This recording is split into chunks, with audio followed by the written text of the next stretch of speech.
وهي احلى صحن حلاوي حمصيه بتشهي نبضات القلب. شايفين ما احلاه طالع؟ شايفين كيف طلعت معي؟ ولا احلى من هيك. اي حدا نازل على حمص لازم يجيب منها. وهلا مكمل الباقي بنفس الطريقه. هلا اول شيء نبلش فيه بنسمي بسم الله ونصلي على رسول الله. لتنجح معكم الحلاوه الحمصيه تابعوا الفيديو خطوه بخطوه. نجيب اول شيء الخلاط. هلا رح نعير بالكاسات، باي كاسه عندكم بالبيت تقدروا تعيروا فيها، ان كانت صغيره وان كانت كبيره. المهم لكل 3 كاسات مي بياخذوا كاستين من الطحين. هاي اول كاسه مي، هاي ثاني كاسه، هاي ثالث كاسه. هاي اول كاسه وهي ثاني كاسه. هلا هاي للعجينه البيضة، للعجينه الحمراء بنعملها بعد ما نخلص هاي. هلا بنضربهم على الخلاط. نقول بسم الله، نخلط. شايفين قوامه كيف صار؟ هيك بدي اياه سائل. هلا نفضي هذا الخليط بالصحن مشان نعمل الخليط الاحمر. وللخليط الاحمر نفس الشيء، بدنا 3 كاسات من المي. هي اول كاس طحين وهي ثاني كاسه. عندي صبغة طعام لون احمر، طبعا هاي سائله. اذا بتوفر عندكم السائله افضل من البودره. الناس عم تقول لي منين نجيب الصبغه يا شيف؟ بتلاقوها عند العطارين او عند بياعين البهارات. واذا ما لقيتوا الصبغه بتقدروا تحطوا ميه شوندر. بدي احط تقريبا شي معلقه صغيره. هذا بنقول بسم الله وبنخلط. شايفين اللون كيف طلع معي؟ ولا احلى من هيك. ونفس الشيء هلا نريحها لمده ربع ساعه بعدين نشتغل فيها. هلا عندي هون مقلاية تيفال حميتها على نار وسط. هلا بدي اضيف الخليط. بس ضروري جدا تكون عندكم المقلاية تيفال، يعني ما بتلزق، او بورسلان. المقلاية العادية ما بتزبط، بتلزق معكم العجينة. نقول بسم الله وبنزل. هلا ممكن اول وحدة ما تزبط معكم. شايفين ما بدي اكتر، يعني معلقة بهذا الحجم بكفي. بس نشفت معنا بنقلبها على الوجه الثاني. يعني ولا اسهل من هيك عجينة. بس نشفت معي بهذا الشكل بدي اقلبها على الوجه الثاني. شايفين ولا اسهل من هيك. ما بتلزق معكم اذا كانت مقلاية تيفال. نقول بسم الله وبنقلبها. وكمان نفس الشيء هلا بنخليها على الوجه الثاني تقريبا شي نص دقيقة. ما بتاخذ وقت معكم، نص دقيقة على كل وجه. هلا هيك بعد نص دقيقة كمان نشفت عندي من الجهتين. شايفين ما أحلاها طلعت؟ مثل الخبزة. نحطها على جنب بالصينية. بس ما بدي أحطها بالنص، بدي أحطها هيك على الطرف.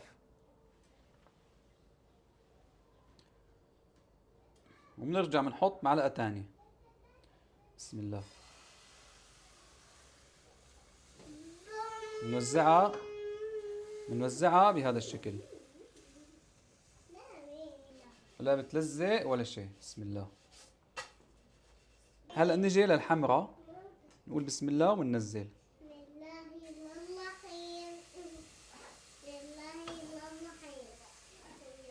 بسم الله الرحمن الرحيم.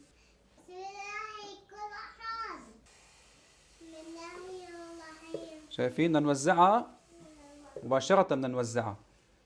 بسم الله الرحيم. آمين. آمين. بسم الله الرحيم.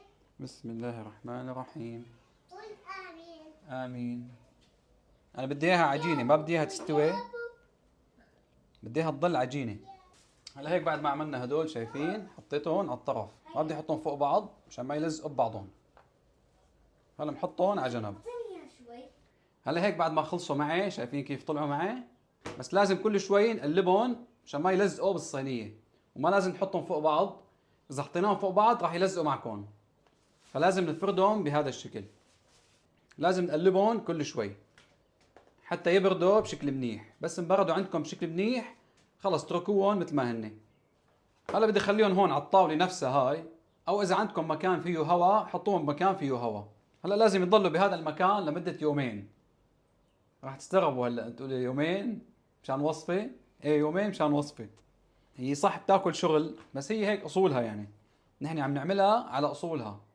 لانه عندي متابعين ما شاء الله بيفتحوا مصالح من وراء الفيديوهات اللي بقدمها انا. وان شاء الله نفيد الناس كلها بهاي المشاريع. فمثل ما قلت لكم هلا لازم نتركهم لمدة يومين بالضبط. بعد يومين نرجع لكم ان شاء الله. هلا هيك رجعت تاني يوم ولقيته ناشف على الاخر. شايفين كيف؟ هيك بدي اياه. يعني اخذ يوم واحد معي، لانه الجو عندي نار. هلا شو بدي اعمل؟ بدي امسك الخبزه وكسرها تكسير. شايفين كيف؟ بدي اقطعها قطع صغيره. شايفين بهذا الحجم؟ هيك الحجم ممتاز. وبعدين ننتقل على الطريقه الثانيه. اذا بتحطون على الهواء عندكم ما بياخذوا معكم يوم واحد بس، كونوا ناشفين. حسب الجو، اذا عندكم الجو شتويه ياخذ يومين ثلاثه. هلا هيك بعد ما كسرتهم، شايفين انا بدي اياهم بهذا القوام. هلا شو بدي اعمل؟ بدي انتقل على القلي. هلا هدول بدي اقليهم بزيت حامي. حطيت طنجره على النار وحميت فيها الزيت. بدي انزل الخبز على دفعات، يعني كمشات هيك بكفي. بسم الله. شايفين؟ اول ما بياخذوا 3-4 ثواني بالزيت بتطلعوهم. اول ما ينفشوا معكم بهذا الشكل بتطلعوهم. شايفين؟ ولا اسهل من هيك.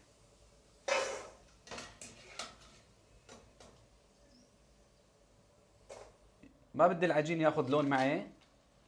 مباشرة اول ما بنزل بالزيت فيهم بعد 5 ثواني بعدين بشيلهم. شايفين؟ ولا اسهل من هيك. جاهز معي. اذا طولتوا عليهم بالزيت بصيروا قاسيين معكم وبصير لونهم غامق.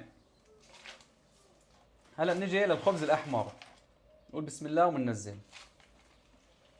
شايفين؟ على السريع نفشوا معي. شايفين لونهم ما احلاه؟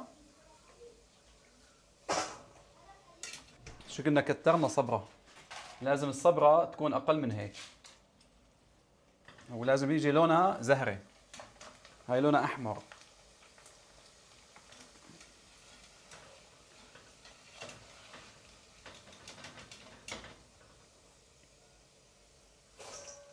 هلا بالنسبة للقطر أنا عندي هون 6 كاسات بهذا الحجم من السكر. بدي أضيف عليهم 1.5 كاسة من المي. القطر لازم يكون عنده سميك، إذا كان خفيف راح تطلع طرية معكم. القطر السميك هو اللي بحافظ على القرشة. هاي كاسة وهي نص. هلا بستناهم لحتى يغلوا معي. شايفين؟ هيك بلش يغلي عند القطر. بضيف عليه تقريبا أقل من نص حبة عصير ليمون. ممكن تضيفوا عصير ليمون، ممكن تضيفوا ملح ليمون. هلا بنتركه عم يغلي لمدة 3 دقائق بعدين بنطفي عليه. هلا هيك بعد ما غلي 3 دقائق بنطفي عليه الغاز. بدي اشتغل فيه هو سخن، لازم نشتغل بالقطر وهو سخن. ما بزبط تشتغلوا فيه وهو بارد. هاي شغلة كتير مهمة. هلا بدي اضيفهم على القطر كمشات صغيرة لانه اللي عندي القطر قليل. شايفين؟ كمشة صغيرة بالقطر. نحركهم بشكل منيح بالقطر حتى يمسكوا معي القطر منيح.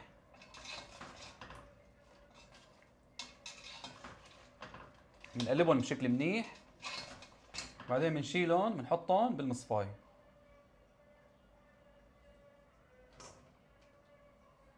وهلا مكمل الباقي بنفس الطريقة.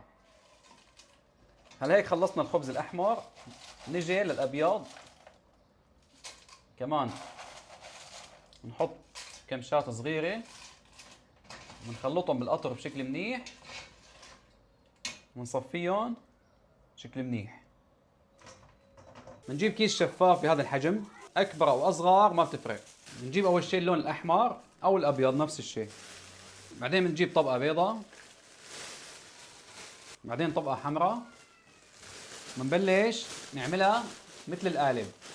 لازم نكبسها بشكل كتير منيح عشان ما تفرط معي. شايفين كيف طلعت معي؟ ولا احلى من هيك. بنفتحها بالمقص ونحطها بالصحن. هيك صار عندي احلى هرم حلاوي حمصيه. شايفين ما احلاه طالع؟ الحلاوه الخبزيه او حلاوه الخميسيه هيك بسموها بحمص. عملت لكم اياها بالطريقه الصحيحه 100%. جربوها واعطوني رايكم بالتعليقات. السلام عليكم.